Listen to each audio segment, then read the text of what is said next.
had a boss chaplain, and it was Sunday morning,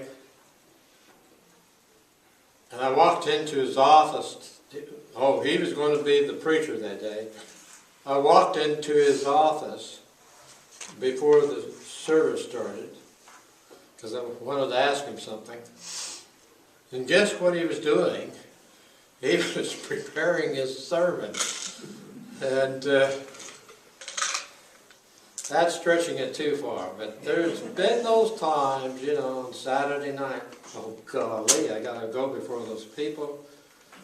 And it just hasn't come to me yet, really the way it should be or whatever. So that, and there's a lot of things like that.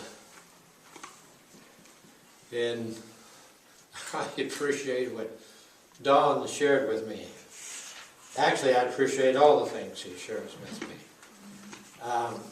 So a seedling has to be tested. These are the ways a pastor will be tested and you grow and so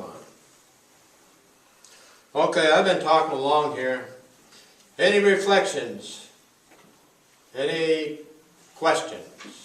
I don't have a question, but don't you think our son-in-law David is pretty much what this says? David the deacon in California? Willie. David? Yeah, can you elaborate? Well, I just think in reading what they say, what deacons should be married only once and manage their children and their household well. And certainly David does that very well. Oh, yeah. By the way, on the married only once thing, the author here in the booklet says he seems to think this is more centering on those in the Middle East at that time that practice having several wives. So, like I say, this is all first century stuff and everything. But be faithful in your marriage and honor it. And David's been that. He manages his family well, except when they all want to come and see us.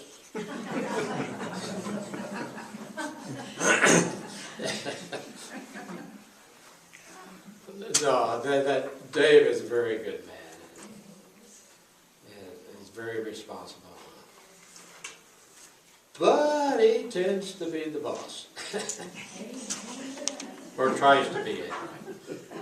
And they were with us at Christmas time. I can always count on going to one hockey game while they were here. But I'm getting too far. But, Bob? yeah.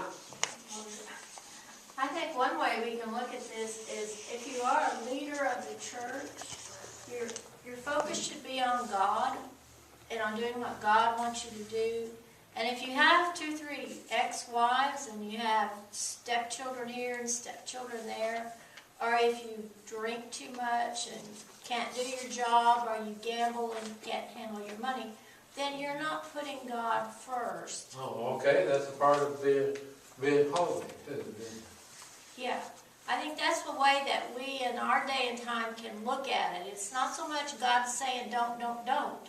It's just Him saying, put me first and don't have any distractions.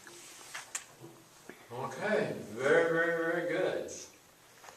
Yeah.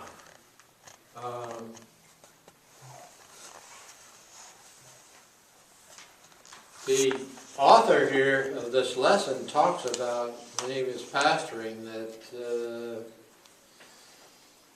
you know, even with people coming into the ministry and they're interviewing them, sometimes the center of attention is on the practical things in ministry. Now, how would you do this? Or how do you think you'll get along with that or the other? Or those kind of questions, rather than how is your heart? What is your faith? How strong is your faith? And what Val was talking about. And the author of this lesson makes that point. So right, that's right. And another point is that the author makes is that if you're going to be a leader in the church, you have to also be a leader at home, to take care of your household well. If you can't take care of your household well, then how in the world are you going to take care of your church home well? The two go together. And I thought that was a very good point too. Besides that, your home should be a church.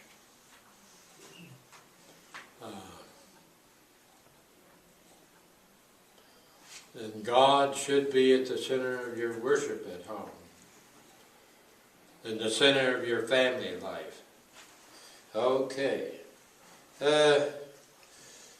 Anyway,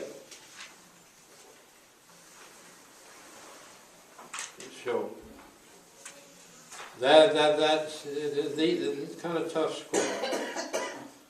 scriptures, and like I say, is first century stuff. But remember transparency and accountability and holiness and humbleness. Bob? Yeah. I had an interesting experience where we used to go to church. I was on the official board, and we had a ministerial candidate that came before the board to be interviewed. And he'd preached a couple of times, did a decent job preaching, but in talking to him, he thought that's all ministry was preaching. Asking him questions about taking care of the congregation, he had no idea. Because our pastor and another member visited his home, and it was, I don't know whether they were hoarders or survived a tornado or disaster or what, but needless to say, he was not approved, even after several sessions of counseling, by our pastor as well as the district superintendent. His home life didn't improve, so he was not approved to continue in pursuing a career in the ministry. Yeah. Well, anyway, yeah.